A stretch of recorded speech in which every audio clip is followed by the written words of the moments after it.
Okay, so I think to start off, I'd like to just talk to you a little bit about a fund promotion. And I'd like to start off by saying that I think that contingency insurance is definitely the coolest line of insurance. So Caspar, who works in it every day, I think you're a really lucky guy, and as are you, Greg Dillon. And I think it's the coolest type of insurance because you get to insure really different and interesting stuff. So last month, I heard that our team and Greg and co insured a prize for the world record pumpkin. And we put up a prize, and when some farmer in the Free State grew a pumpkin that was literally the same weight as an adult bull buffalo, we ended up paying a claim for this. So hopefully just now, if we have time, we're going to ask Greg to explain his underwriting methodology. But I think it's a really good example of some of the weird and wonderful things that we insure in contingency, and prize indemnity is a form of contingency. The other reason that contingency is a cool thing to learn about with iTOO is that every iTOOsday, when there's contingency, there's usually a cool prize up for grabs. So today is no different. So if you listen carefully, you will be able to win a night for two people, or 2 nights for 2 people at a very cool lodge in the Timbavati Nature Reserve. So, and hopefully in doing that, you're going to learn something about contingency and get CPD points. So how's that for a good deal? So here's the deal. I'm turning 40 next month, and my team have giving me a hard time that I'm getting old. So I wanted to prove to all of them, and I guess to all of you, that I've still got what it takes to run a marathon. So on the 17th of July, I'm going to be running Timbavati Traverse, and this is a 45-kilometer bush trail run.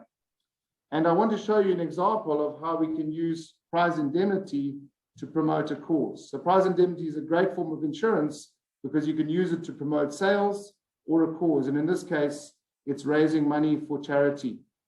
So I want to raise some money to help the anti-rhino poaching team at the Timbavati. We do a lot of good work in protecting our rhinos, and we're going to use prize indemnity to do it. So here's some of the details. I'd like you, if you want, and you don't have to, we're going to share a link on the chat. And if you go into that link, you will get the details of how you can donate a minimum of 100 Rand. So just 100 Rand that will go to an anti-rhino poaching charity. And if you do, you can enter the competition. So to enter the competition, all that you have to do is guess the time that I'm going to take to run 45 kilometers in. You need to factor in how much you back me as an athlete. You need to factor in the fact that this is a bush trail run and you don't really know the terrain. And if you guess my time correctly, you will win 2 nights at a luxury game lodge in the Timbavati. So there is one trick, and the trick is the prize is not guaranteed. You have to guess my time within a 5-minute window. So if you guess my time within a 5-minute window, you will then be eligible for this prize. If you don't guess it within a 5-minute window, then there is no prize. And this is a good example of how prize indemnity ultimately comes down to not a guaranteed prize, but some kind of probability. So if you go into the link that's going to be shared on our chat, enter, donate 100 Rand minimum. If you want to give more than that, you can, of course. Donate the prize, and in the message box where you can send me a message with your donation, please guess my time, and then we will look at all the times after I've run, and the closest time within 5 minutes will win 2 nights at a luxury game lodge in the Timbavati. Because we also want to give away one prize, I'm going to challenge all of the brokers, all the teams in iTOO out there. If you want to get together in your team and donate 100 Rand each, we will give a guaranteed prize. So this is not a chance, this is a guaranteed prize with a hamper of wine from Great Domains, where we'll give enough wine for you and your team to have a really good celebration. So if you want to enter that competition, that will be for the team that donates the most money. And then you can, that's a guaranteed prize. So you can put in your team name, just donate. We'll add up all of the individuals in a team, and we will give you a guaranteed prize. So look on the chat for some details. And I'm pretty sure that all of you are going to be entering this competition and not looking for our talk. So if you do want more details, follow iTOO on social media. You can find more instructions and more details. And thank you for your support.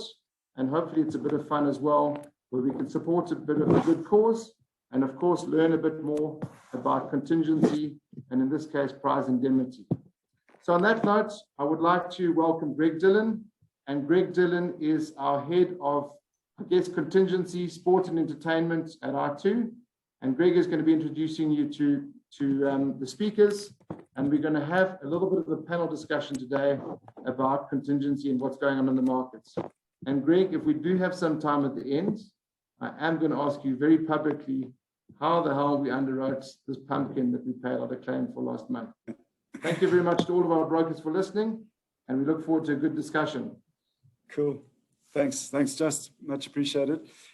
Speaking of pumpkins, I think Gary's about to turn into one because it's way past his bedtime in Vancouver. So Gary, thank you for staying up. It's now 10 past 1 in the morning there, so we really do appreciate it.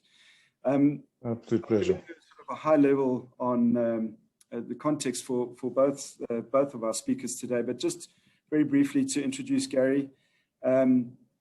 He's currently the CEO and co-founder of Playwize.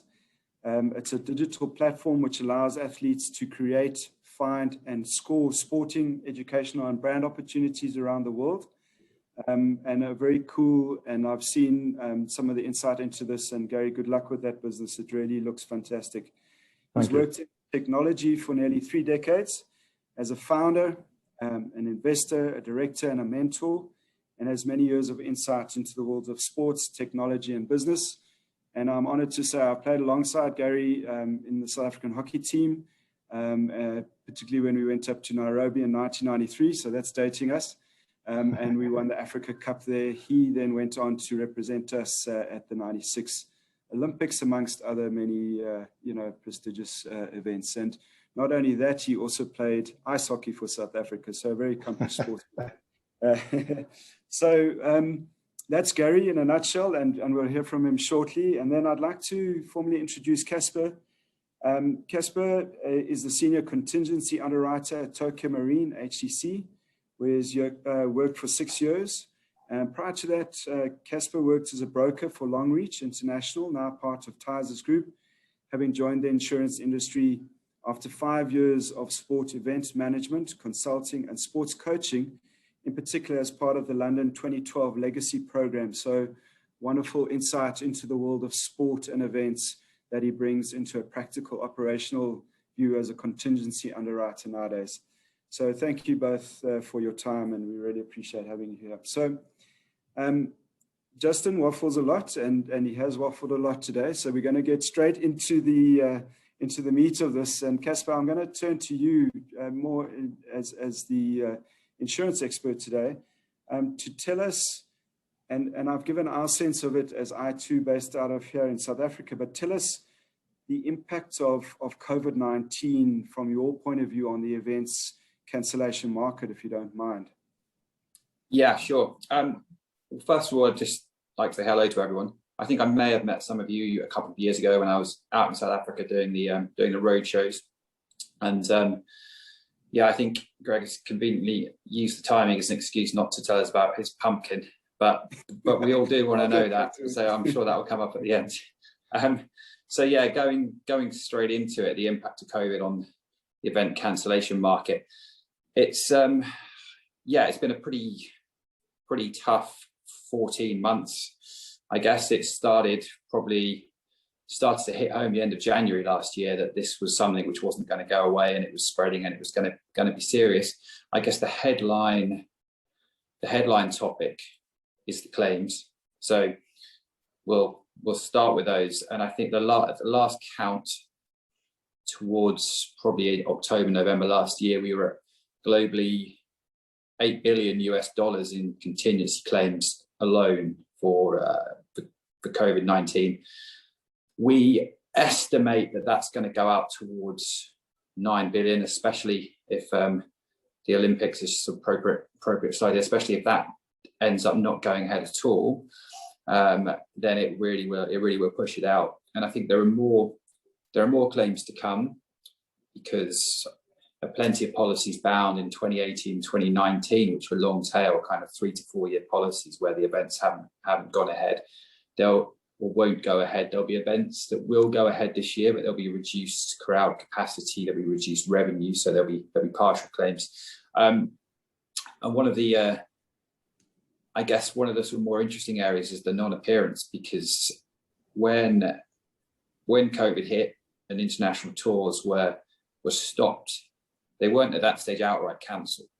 So claims weren't and haven't yet been paid. A lot of them were postponed, and they appear to sort of be perpetually postponed. And at some stage, a lot of those are going to get cancelled. So if you take contingency as a class, it's largely split between event cancellation and non-appearance. So the event cancellation has obviously been hit pretty hard. The non-appearance currently not so much, but we expect those loss figures to go out quite far as and when those international tours are cancelled rather than postponed.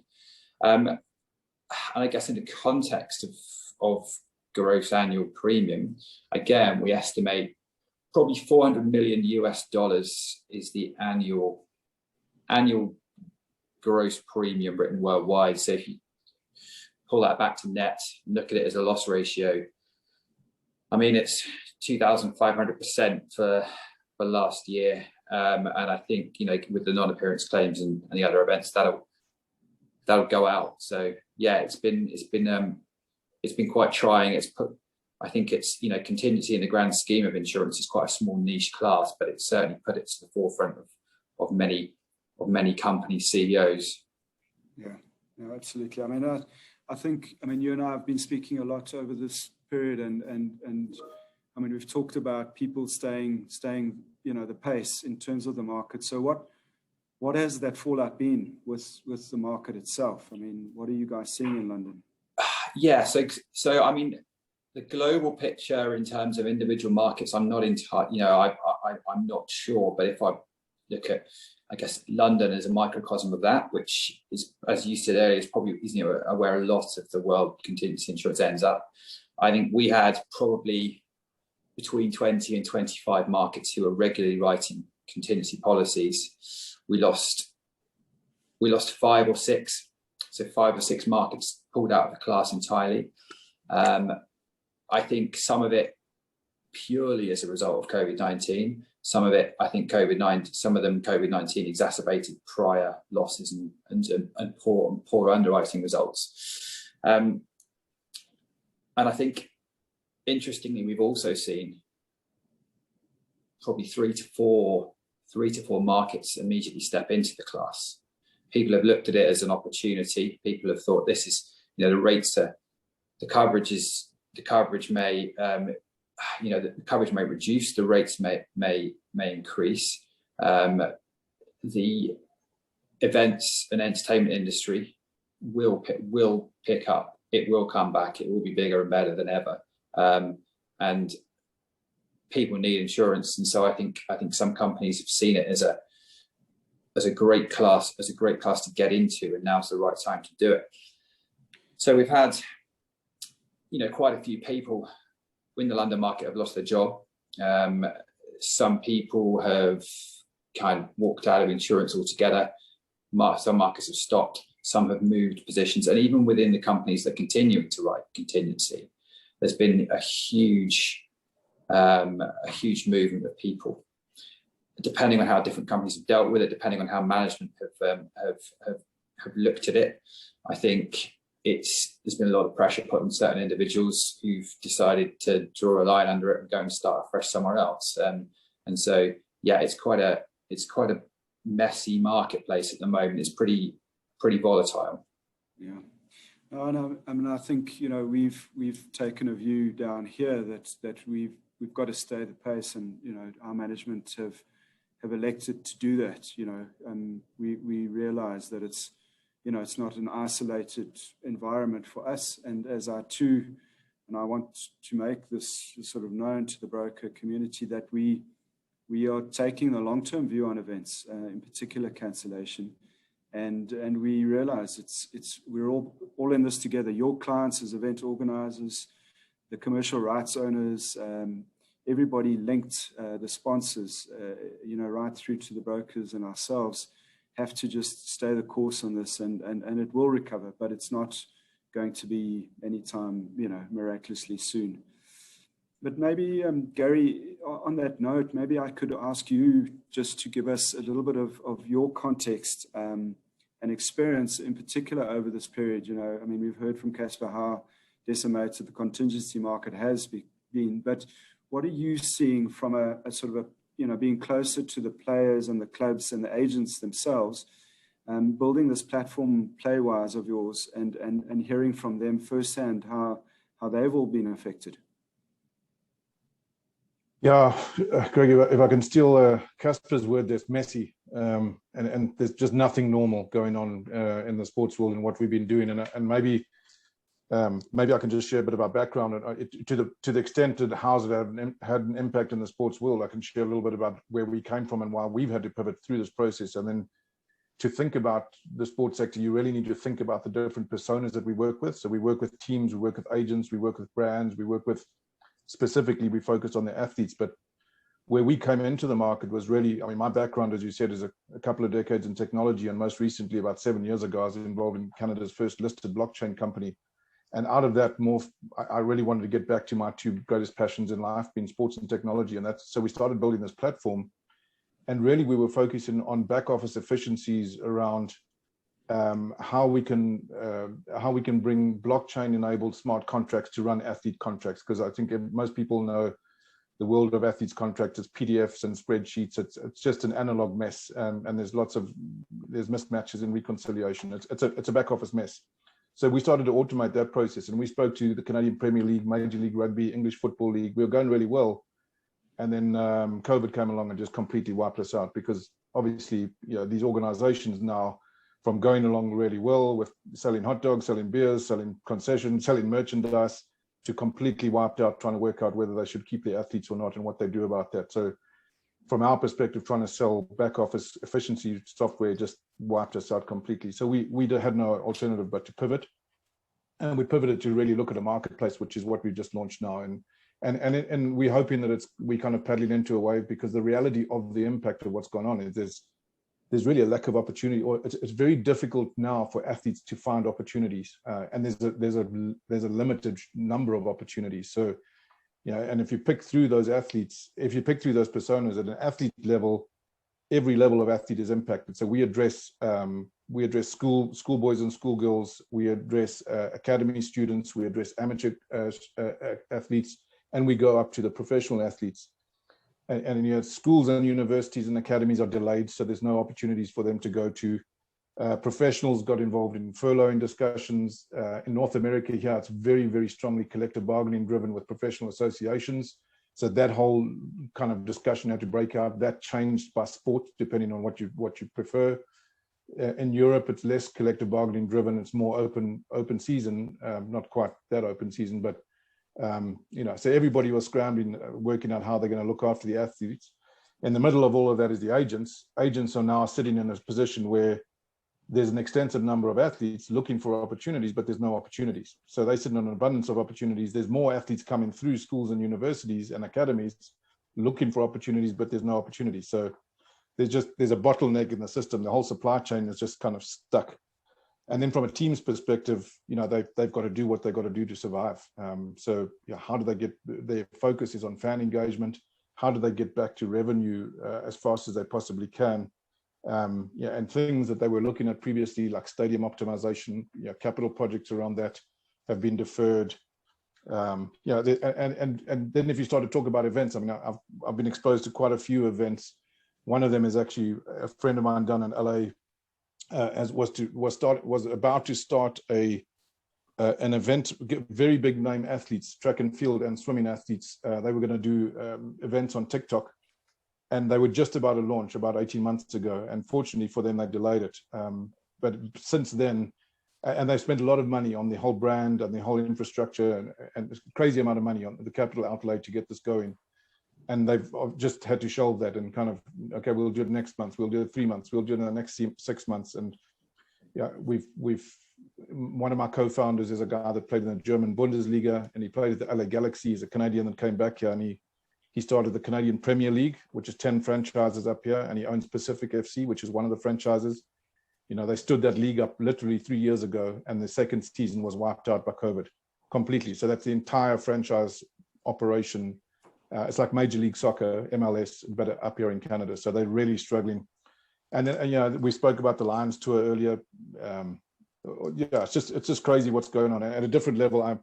Every year since the Sevens tournament has come to Vancouver, I volunteer to look after the Blitzboks here. So from the moment they arrive to the moment they leave, I look after the team, and that's had a massive impact. I mean, it became the biggest sporting weekend in Vancouver very quickly, and that's just completely wiped out. So yeah, it's I guess, you know, and not everyone here in your world, in the context of this of the insurance world, you know, not all of these people thought about claims. Not everybody had the foresight to do what Wimbledon did. But from a technology perspective, I mean, if I could put a positive spin, or if it's possible to put a positive spin or some silver lining that comes out of it, is what has happened in the interim is that these organizations are now starting to consider embracing digital technology, which previously they would not have. So, I mean, the joke that we have is kind of the question we ask sports executives is who drove your digital transformation strategy? Was it your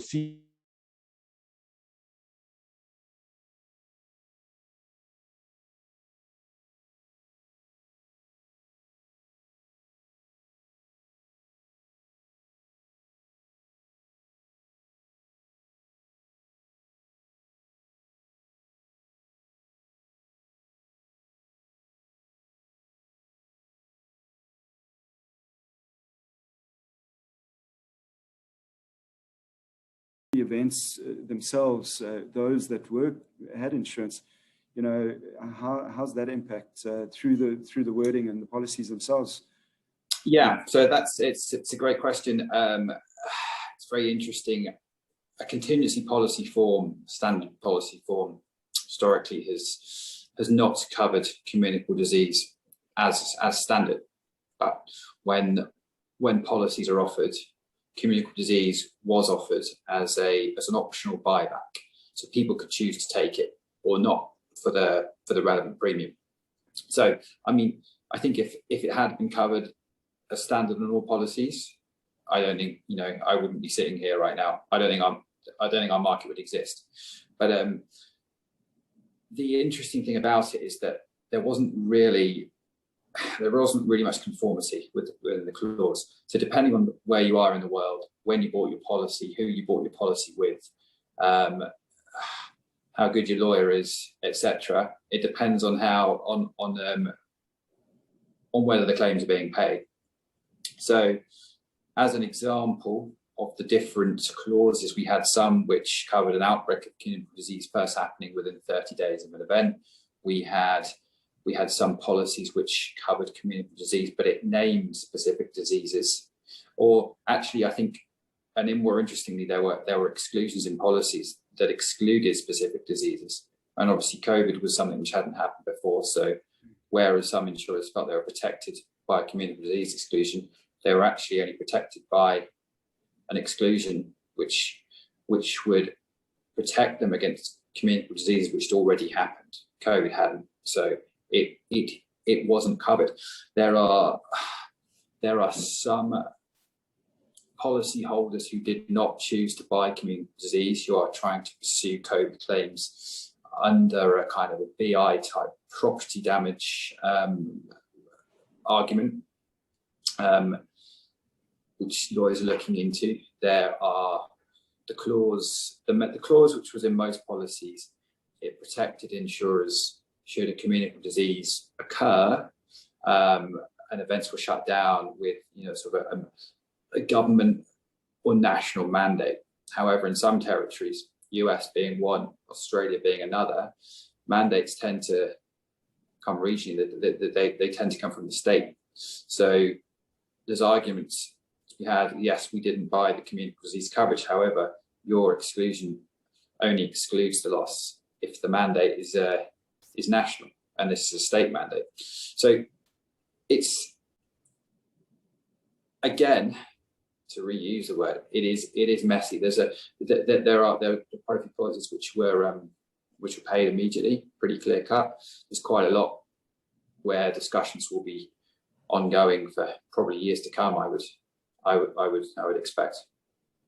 Yeah, and I mean, I guess markets and insurance in general responds with the only defense it kind of has, and it's coverage and its rates. I mean, so what do you see the situation going forward? And obviously that'll filter through to us, and we'd like to understand that a bit better as this unpacks. So is that the only effect, or are there other things that you have in mind?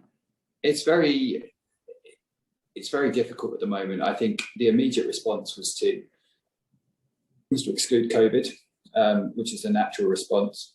People were still underwriting, but excluding COVID. Then reinsurer pressure was to exclude all communicable disease. I don't think anyone quite appreciated the aggregation that was out there, and how a disease could be worldwide within days, and obviously so where people were aggregating by country, that was just out of the window.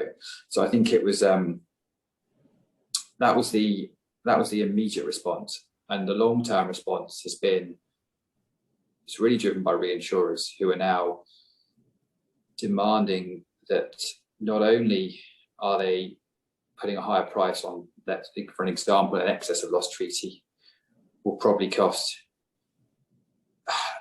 double, if not 4 times what it cost in 2019.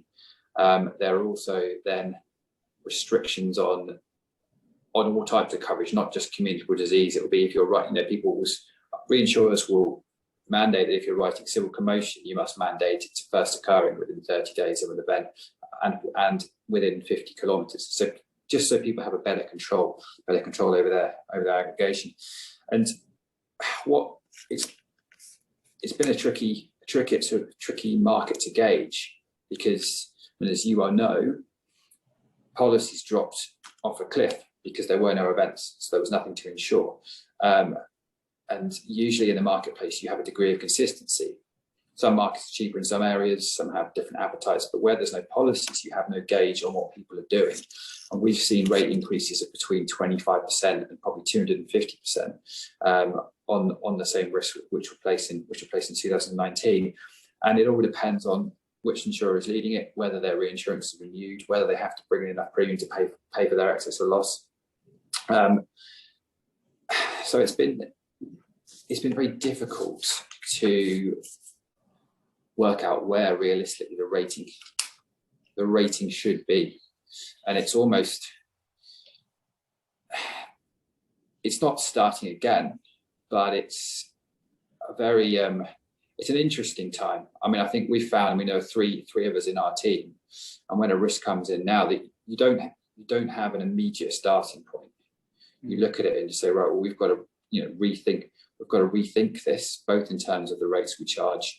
You've got to be mindful that you need to charge a rate that your client is able to pay and wants to pay.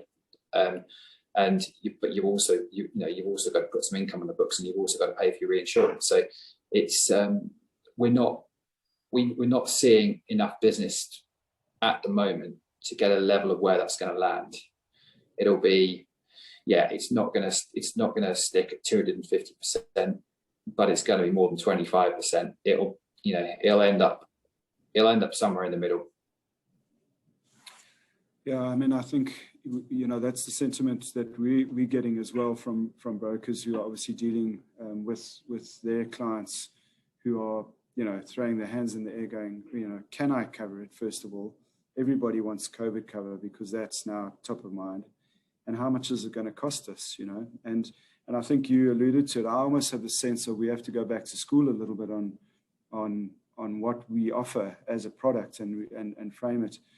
I know Janine and myself, Melita and others who are involved in looking at some of these risks have sometimes just scratched our heads wondering how do we get to make a decision ultimately when the rest of the world is grappling with exactly the same thing. So, but I guess, and Gary, you said it, there has been some positives that have come out of this. And I think one of the things that has been, for me, quite massive is the the continued emergence and massive growth of esports.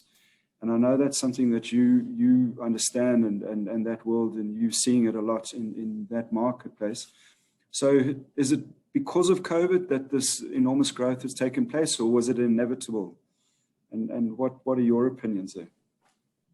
But I'd say both, Greg. It was inevitable, but COVID, the same thing. I mean, if there's one impact that COVID has had on both sports, traditional sports and esports, it's an acceleration of technology, and because obviously esports is technology based, you don't have to run out on a field, you don't have to think of a mask, you sit at home and you can play against the entire world. So that's a huge advantage. So that's a big driver. But I think the question is it set to continue? I think the short answer is absolutely yes. But then there's a much longer answer, and it depends on how much time you want to spend on it and talk about it. Maybe I'll just kind of embellish on that slightly, and then if we've got some time, we can keep talking about it. But I think just some background as well is I come from, you and I played in a traditional game, as a lot of people have played in a very traditional sport. So I needed to understand what this was all about, and where that came from is we were doing a lot of customer discovery with agents and parents and athletes and executives around the world in different sports codes. And people kept saying to us, you guys really should, what you're doing here, you really should be talking to esports. And I concede I was very much an old school thinker, and I had to go and do some research. And basically, I commissioned one of my younger staff who was an Olympian sailor, but she played a lot of esports. And I said, you've got to write a report for me on exactly what's going on, because I don't understand it. And basically, she wrote a report where it becomes very, very similar. So the traditional sports world and the esports world, there's a lot of comparisons in terms of there's team games and there's individual games. There's team owners. There's a lot of infrastructure and organization around esports is very similar to traditional sports. But I think there's some misconceptions that people that look at esports and don't understand it think, for example, it's typically just kind of 16-year-olds lying on a couch with their Coca-Cola and a packet of chips playing whatever game it is. And that's absolute. I mean, there is that level. That's us. That's the dads doing that. Yeah, exactly. And in order to do that, what I did is I actually, in our Vancouver office, Vancouver at the time was growing as an esports hub. So we just offered to get as many people that were interested to come to our boardroom. We invited 3 or 4 speakers in and asked them to come and just talk about the challenges of esports. And the one thing that struck me was one guy in particular. He was I think he's a top 10 Fortnite player in the world. He'd retired at 27 because he was kind of burnt out. And the one thing that stuck out for me was he said, parents suck. And I thought, that's interesting. And I realized when I got home that actually, because my son is a 20-year-old, he plays a lot of esports. And, we would say to him, well, come when he was younger, come and sit at dinner now, because we're eating dinner. And he said, I'm busy playing an esports game. And if you think back to those of us that played in a previous generation, it's like being called in when you're playing football or rugby or cricket outside, and you want to stay with your mates and you get called inside. It's the same thing. I mean, it's exactly the same thing. You get called away. They're playing in teams. They have positions in these teams. You have to respect the fact that this is the way this generation actually mix with one another. And there's some crazy takeaways. I mean, the weird thing about everything is that one publisher runs everything. So FIFA can't pull the plug on football globally. However, some of the game publishers can. They pull the plug and then everything's gone, which is weird, because there's a whole bunch of power and monopoly held in those publishers, which I think there'll probably be pushback on it. The other side is the athletes, as I said, it's remarkable to look.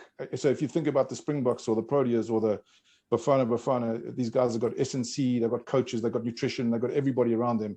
Esports professional teams have exactly the same setup. They all live in a big house, typically down in LA, for example, and they are professional athletes paid top dollar with big endorsement contracts. They have physios, they have nutritionists, they have everybody in the house with them. So it's a very, very organized. It's very, very organized, and with that, what's also driving, to your question, what's driving this growth is the demographic that are playing these games. Sponsors are clamoring to get to. So it's millennials, it's Gen Z, Gen Z, I can say in this audience, which is great.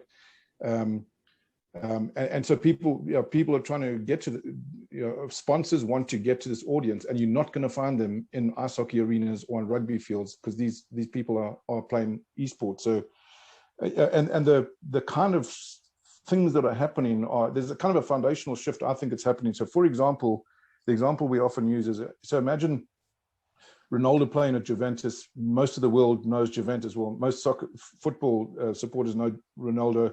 He can run out. There's 80,000 people in the stadium. There's a couple of million people watching him on TV. He can leave the field, go and shower, and he can go into the Juventus esports arena, a room, with another Juventus shirt, an esports shirt, and there will be more people watching him play in esports, and they don't even know that he kicks a round ball on a soccer field. It's staggering, and so what happens for athletes is they can start thinking about that. If you're a professional athlete and you start playing this in your downtime, start playing in professional esports, you can become incredibly valuable to organizations as well. So you can kind of double up on your value. So yeah, I mean, I think it's only going to accelerate. I think if COVID continued, it would continue to accelerate faster than traditional sports. But it's absolutely not going away. And again, because I think of the demographic that's doing it is. So, from a technology perspective, again, my perspective is this athletes are buying skins for their guns, their weapons, and they're buying that on what's called the Lightning Network, and they're using Bitcoin to do that. So if you think about that, it's a virtual asset they're buying on a virtual network using a virtual currency. And these people, that's what they do every single day. So that process is irreversible. It's not going to go away, because that's what these people have grown up with. So, it's just technology. It's not so much the COVID thing. It's the demographic. It's the technology. It's the sports. It's all those things are compounding to continue that growth. And you guys were talking earlier. I was listening in there, and I was just thinking right now we're talking to one small vendor that has a whole bunch of games that they've published here in Vancouver. They've got 120,000 registered, and they might sound like a lot, but it's actually not a lot in the esports world. But they've got 120,000 registered esports athletes that play different games every day.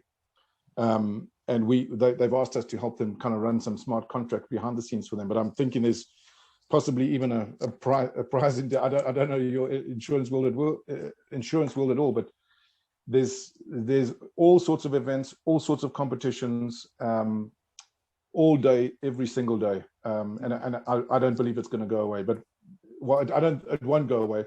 I think there's going to be winners and losers eventually, because there's too many games at the moment.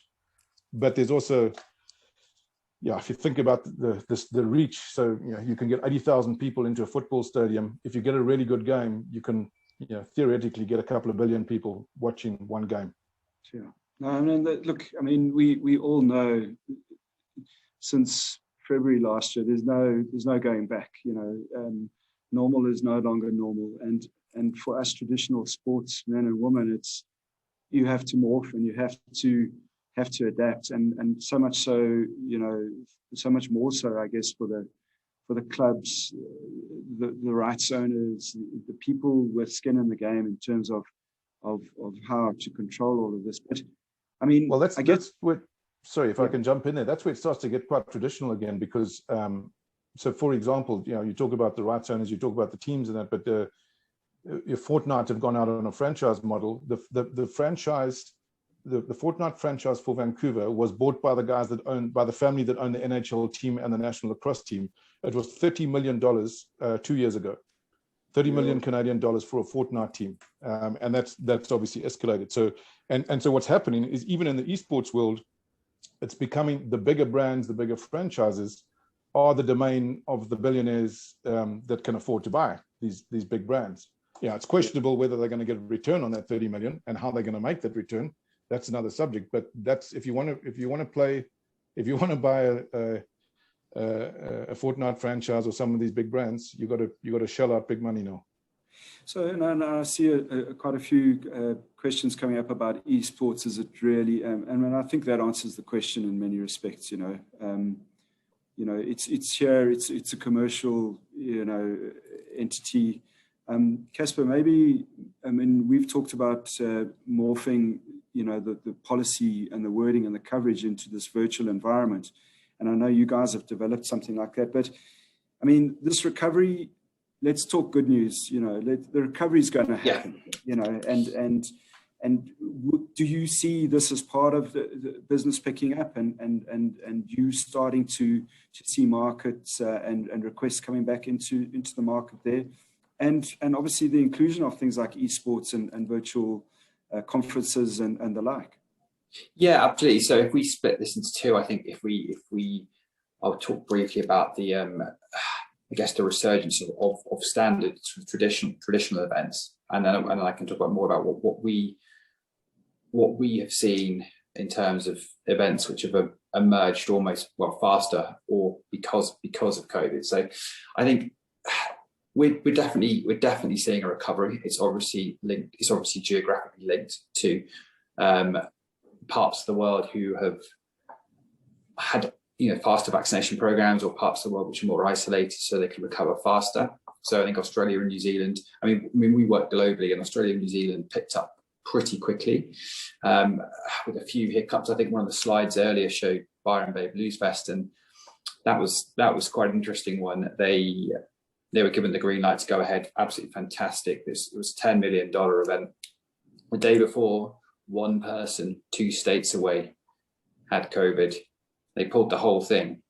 So, I mean, that's still in limbo as to whether they're going to reschedule it. But it's very difficult for the insureds at the moment to have the confidence. And so, some of the countries which are now showing real growth are the ones where they have government-backed schemes. Holland and Belgium put in a COVID or communicable disease parachute. So you put your event on, you buy your insurance, but if it gets cancelled because of COVID, the government will cover the costs.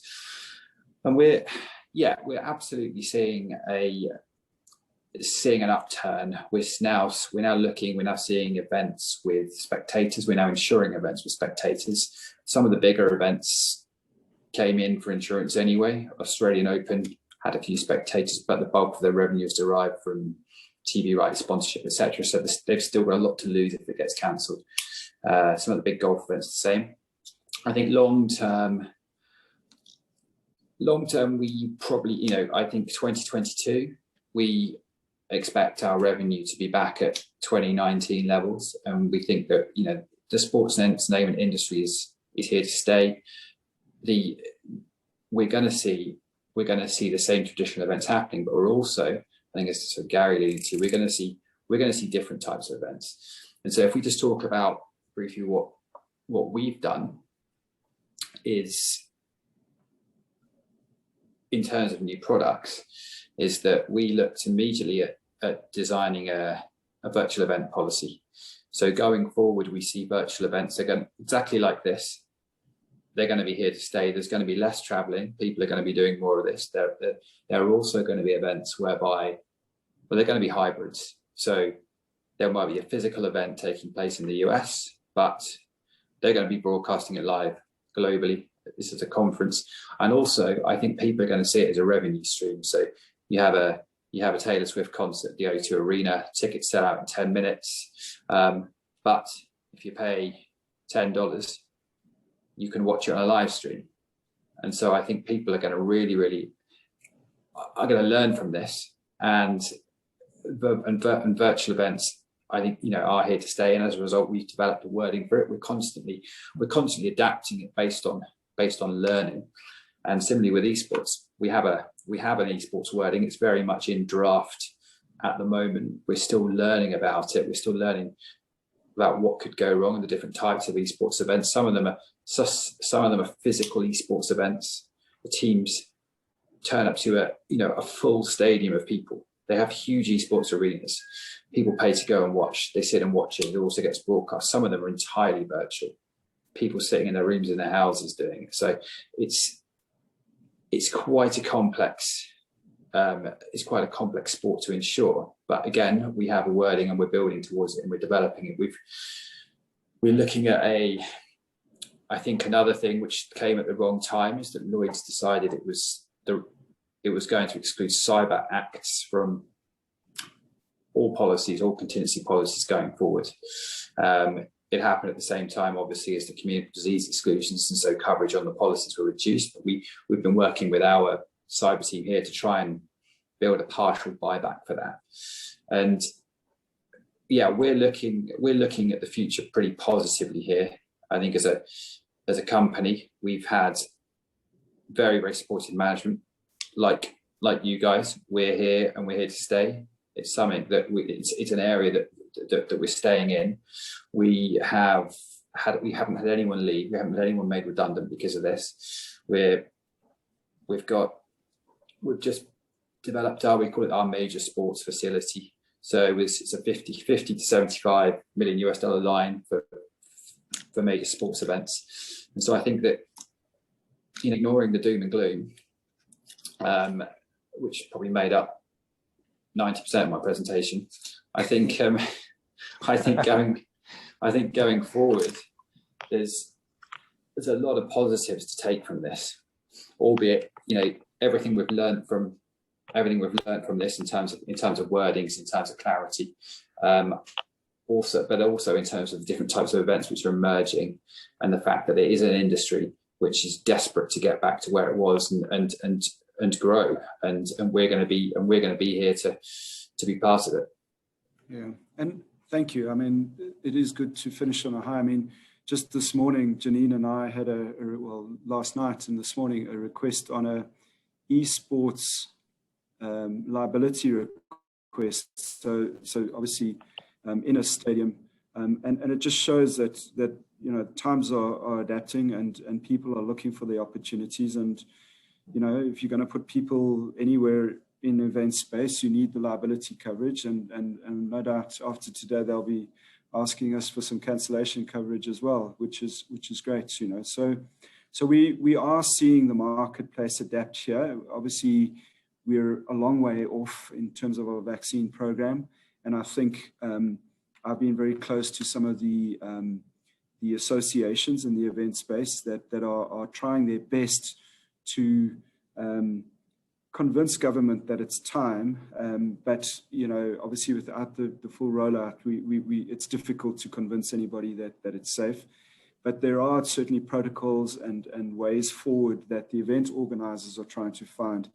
And so as that starts to happen, we will obviously see the reemergence of events and hopefully spectators, maybe not soon enough, unfortunately, for the Lions, but the Lions tour, but soon enough, hopefully, for some kind of a recovery. And our message today to all of our brokers is iTOO events, cancellation, prize indemnity, and liability is here to stay. We're not going anywhere, and we're looking forward to adopting new product for you guys. And as you've heard today from some of the leaders in their space around the world, that there is an upside to all of this, and we've just got to learn to adapt. And we've taken a few punches on the chin, and we're going to learn to adapt and move on from here. So I know we getting to the top of the hour, and I just wanted to leave a little bit of time for Justin and maybe even a couple of questions. Toby, I can't see everything. Is there anything specifically that maybe we can ask Caspar or Gary if there are? Hi, Greg. Yes, there were some questions. Just give me one second. So the first question is, to what extent does interest on ticket sales mitigate loss if ticket sales are invested for many years or events delayed for a long time? Sorry, can you ask that one again? Okay. Thank you. It was from Teams. Otherwise, I'd ask the person to ask the questions. So to what extent does interest on ticket sales mitigate loss if ticket sales are invested for many years on events delayed for a long time? I mean, it's quite an interesting question. It depends where you invest it. I'm not sure. I think it's a question for an event organizer, actually, because you're right. Something gets cancelled in March 2020. Immediately, the organizers come out and say, "Absolutely fantastic, great. We're going to push your ticket to, we're going to redo the event in June 2021. Let us know if you want to pass, if you want your ticket to be valid. And yeah, they've got 12 to 15 months of investing it, and I don't know what they do with it, is the answer. I don't think it would mitigate. I don't think the interest on it would end up mitigating much of a loss unless they went into a casino and put it on red or something. But I don't know. So maybe the question is more about that, to the extent that there is some profit, does it mitigate the sum insured in context? So that's where I understand. It's not. What, in terms of adjusting a claim? Yeah. I don't think the insurers would. At the point, I think the point is there wouldn't necessarily, at that point, there wouldn't be a claim, because if the insured said we're rearranging it to June next year, or all ticket holders have decided to keep their tickets, and for festivals to sell out immediately, most of them would.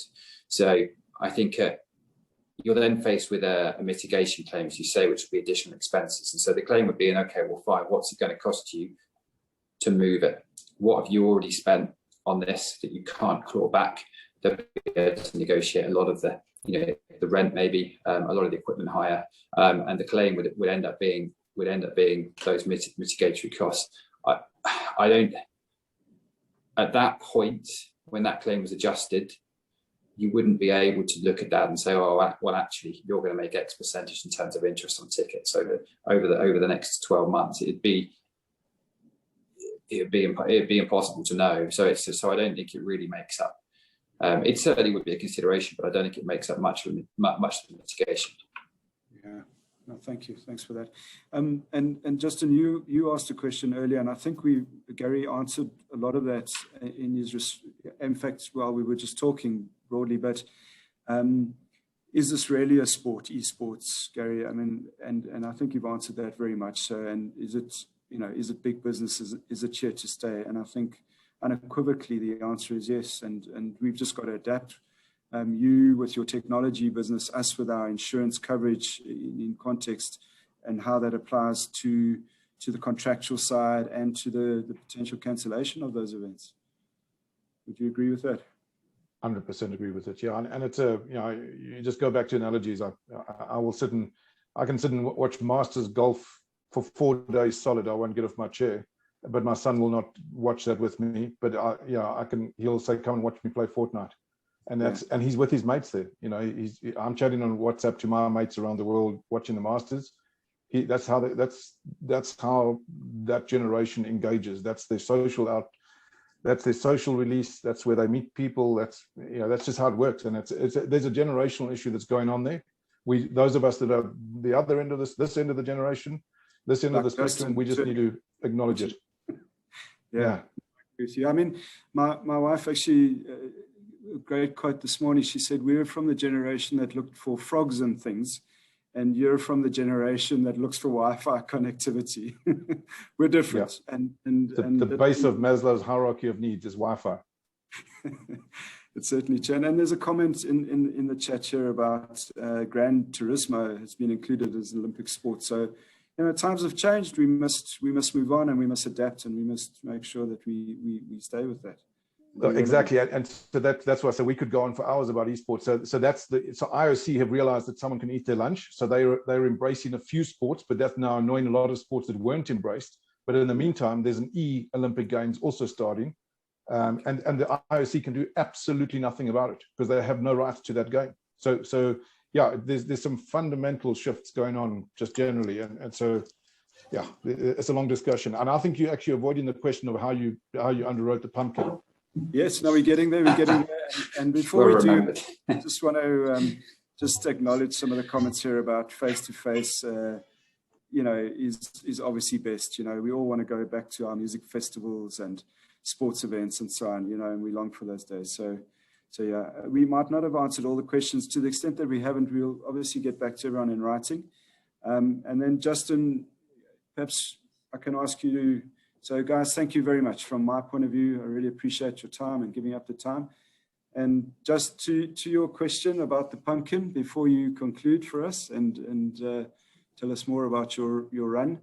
So Greg, I mean, maybe just, I mean, I would like to say a big thanks to Caspar and to Gary. I mean, it's been a fascinating discussion just to listen in and hear how the world of sports is changing and how the monetization of sports has become such a big thing. So Gary, really good to have you with us, and Caspar, so good to have you as one of our reinsurance partners from Tokio Marine HCC. We really enjoy working with you, and to all of our brokers, we're really lucky to have a guy like Caspar who really understands what's happening around the world in sports and esports and big events. So big thank you to both of the panelists. But pleasure. Thank you very much for having me, guys. Yeah, thank you. I think the big question now is, Greg, you've been avoiding this now, and maybe we won't ask you to tell us how you underwrote the pumpkin, but if just in 30 seconds, if you gave all of our brokers an idea of how we insured a pumpkin and what we insured, it would be a really good way to end off. And then I'll maybe come in just after you very quickly for a few minutes. Sure, and then we'll pleasure. So we do some quirky stuff in prize indemnity and not least the SA record for pumpkins. And so we all learned a little bit along the way. I mean, traditionally and just very basically, Hole in One has kind of been the brand ambassador for prize indemnity. There's got to be an element of risk and obviously chance is the big factor. So how do you underwrite somebody without actually being, you know, a farmer yourself and understanding what these things can do? We took a view, to be honest, that nobody would exceed a particular 100 kilograms of pumpkin, let alone 867.5 kilograms, which is, you know, it's just, well, until recently unheard of in South Africa. So we got that wrong by 6 kilograms, and we obviously asked a lot of questions as all of the weighing in happened. But it was a fantastic, you know, thing for them and their festival, because they have this traditionally. And the best comment of all was the organizer, who said to me on the day afterwards, she said, "So now you're not going to insure any more pumpkins, are you?" And I said, "No, probably not." but it was quite a lot of fun. It did hurt, given the fact that we're not writing a lot of business, so it doesn't help my stats. But you know, to our team, we did